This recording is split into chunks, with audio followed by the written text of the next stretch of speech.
Hello and welcome to Big Picture Monday. This is Cali Black here with all the context you need to totally rock this week's Come Follow Me readings. This week, we are studying Matthew chapter 8, Mark chapters 2 through 4, and Luke chapter 7, which might sound a little complicated, but I'm here with you. I'm going to help you make sense of how all these chapters fit together, what we've read about before, how this all works, because the readings start to get a little more complicated in that we're going to start reading from a lot of our assignments have all three of the three synoptic gospel writers. Remember, Matthew, Mark, and Luke. We usually consider Mark as being the original author, the one who wrote down the account first, and then we have Matthew, who has taken Mark's words and added like all the prophecies that the Jews would be interested in knowing, and then we have Luke taking Mark's words and adding what he believed the Greeks, the other normal people who don't have that background with the Old Testament, the Gentiles, right? Showing Christ's humanity and the miracles and showing how amazing he was.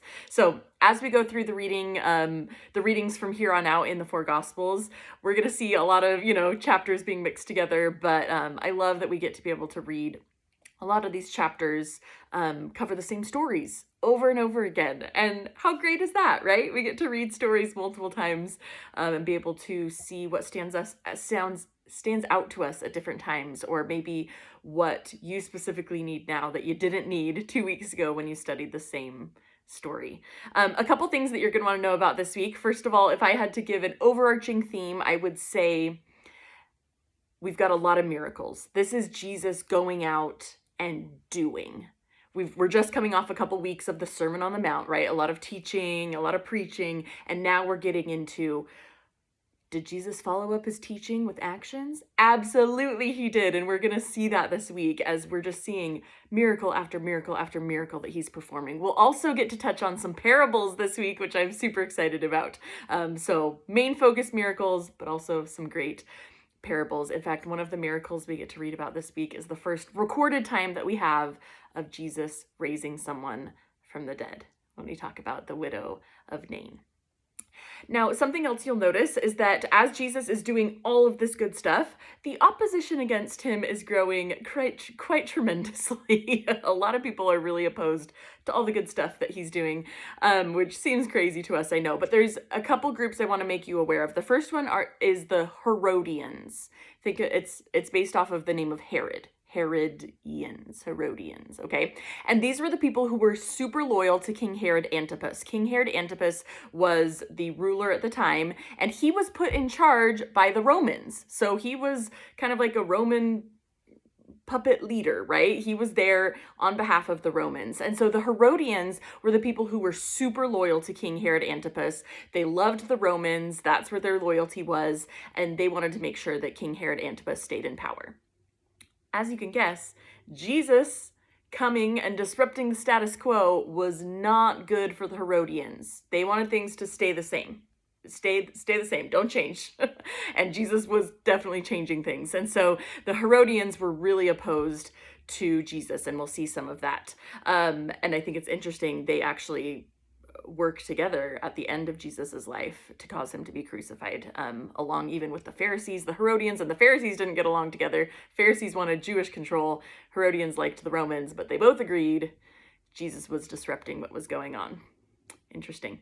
The other group I want you to know about are the centurions. The centurions were like professional Roman soldiers. Okay, so again, the Romans are the ones who have occupied the area, and professional Roman soldiers. The centurions were like the highest quality. They usually got their rank of a centurion because of some act of bravery or loyalty that they had committed. So to be a centurion was a really big deal. They also had a lot of power. They usually ruled over, as you might be able to guess if you're familiar with root words, around 100 soldiers. Centurion.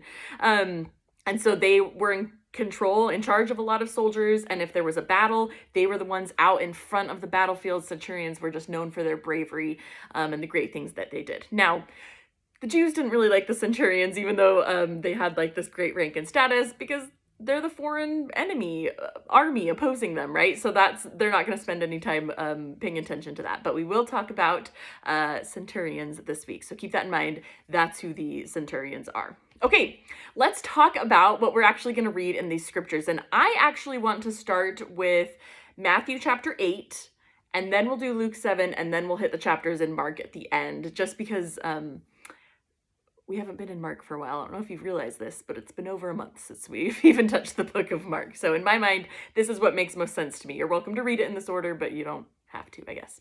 So Matthew chapter 8, what we had just finished up in the book of Matthew, as we probably remember, is the Sermon on the Mount, right? Coming off of 3 amazing chapters of Jesus preaching this sermon. Now, what does he do after the Sermon on the Mount? He goes out, and in chapter 8, we learn he's healing a leper. Then we get this account of Jesus healing the servant of a centurion. And that's going to be a cool story that we'll get to focus on this week. He's casting out people who are possessed. He's healing people who are sick. Like, it's just miracle after miracle in Matthew chapter 8 as you go through it.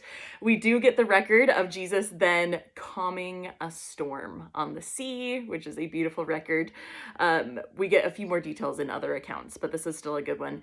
And then we get the account of Jesus casting out a bunch of devils, and he casts them into a herd of swine, and then the swine go and run off the mountain. And because of that, the people in the area were so terrified of Jesus that they asked him to leave, to not come back after he performed that miracle.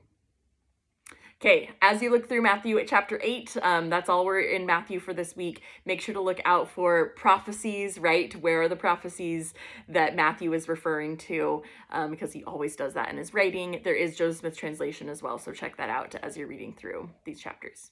Okay, now let's go to Luke chapter 7. So where we had ended up in Luke chapter 6 was kind of the same as in Matthew. We had read the Sermon on the Plains, which is just a modified version of what Jesus said in the Sermon on the Mount, right? So again, we have Jesus preaching. Now in Luke chapter 7, we're going to get Luke's account of what happened immediately after this sermon right here. And the first thing that we get record of is that Jesus goes and heals the servant of a centurion. There you go. So now we get the record from Luke from that. And then here we go. This is the miracle that only Luke records, and that is Jesus raising the son of the widow of Nain from the dead. This widow's son had passed away, and Jesus raises him from the dead. This is the first written account, of course, that we have of Jesus performing this type of miracle, and Luke is the only one who records it. So definitely hone in on that story as you study it. I'm excited to dive into that story because it's just beautiful. What a compassionate way to perform that kind of miracle, right? I absolutely love it. Then we get an account of John the Baptist. John the Baptist, we know, had disciples of his own, right? People followed John the Baptist and loved him. And John the Baptist is really trying to point his disciples towards Jesus. So he's sending groups of his disciples towards Jesus, and Jesus is preaching to them. And he's actually, in addition to declaring his own divinity, he's talking then about John the Baptist. And he's talking about how John the Baptist is amazing. And he is more than a prophet. More than a prophet. Clearly, John the Baptist had essential roles to play in Jesus being able to perform his ministry. So I just love that back and forth between them. We then get a record of a woman who washes Jesus's feet with ointment.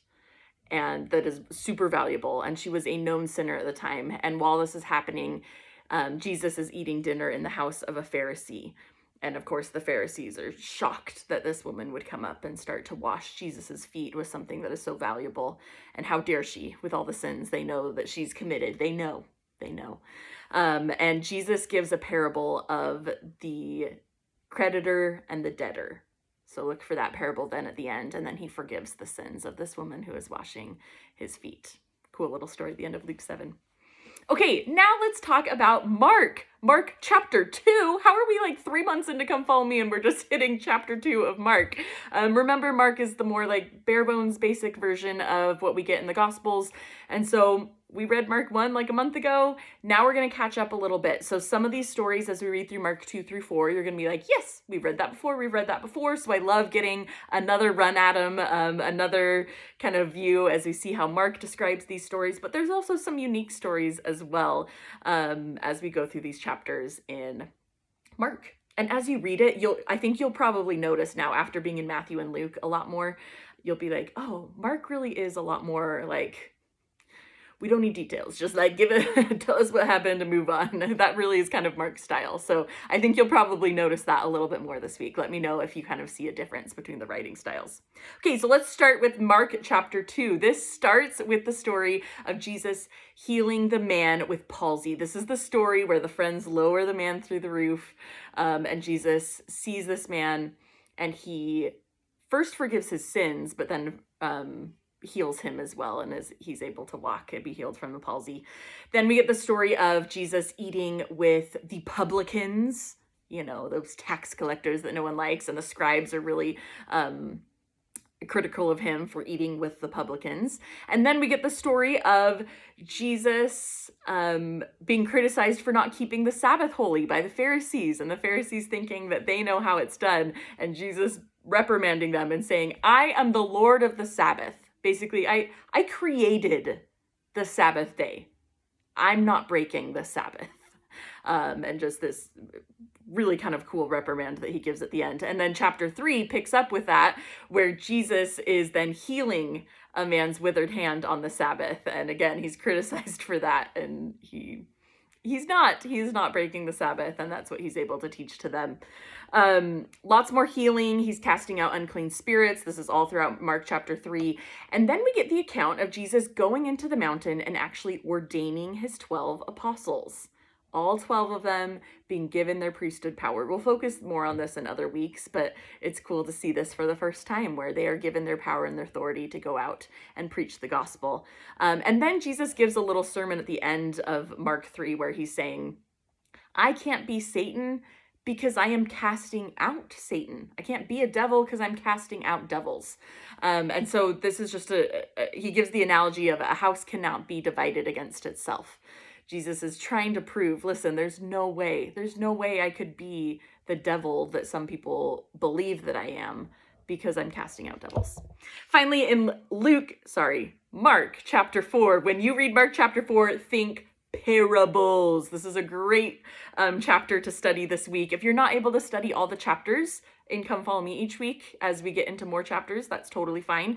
I would recommend making Mark 4 one of them that you for sure hit, though, because it's a great chapter filled with some really cool parables. So we have Jesus on the shore of the sea, and there's a multitude that's come to listen to him preach. And so he gives the parable of the sower, the seeds and the sower, which we're very familiar with. We actually will study that parable a little more in a few weeks, but it's a great one to start with now. And then he gives the parable of the candle and the bushel, the parable of the seed that grows, and then he explains some of the parables as well, and talks about why he uses parables. He gives the parable of the mustard seed, which I love. And then at the end of Mark chapter 4, we get the account of Jesus sailing on the sea with many of his apostles, and a storm comes, and he is able to calm the tempest that is raging. All right, so many great stories. I'm excited to kind of dive into them and see where my attention is pulled. Don't try and master every single story in here, but see where your attention is pulled. In fact, my spiritual guiding question is going to be the story that my attention has been pulled to time and time again. There was a conference talk on this recently, and John Hilton on our podcast talked about this as well, and that is in Mark chapter 2, the account of Jesus healing the man with the palsy, and thinking about it from the perspective of the 4 friends. The 4 friends had to have heard that Jesus was in their town, and they're like, we've got to get our friend to Jesus. And they're the ones that carried him through the streets. They're the ones who got to the house and said, it's filled. We're not going to be able to see Jesus. No way, we are not giving up. Let's go to the roof. Let's take off the roof. Let's lower our friend down. We are getting our friend to Jesus. And in fact, in Mark chapter 2, it says, Jesus saw their faith. He saw the faith of the friends who had done everything and sacrificed everything to be able to get their friend who desperately needed Jesus to him. And so I want to reflect this week, what can my faith do for the people that I love? What can my faith do for the people that I love? How can I, in a loving and kind way, bring them desperately towards Jesus? All right, have a great week this week studying these chapters, and happy studying.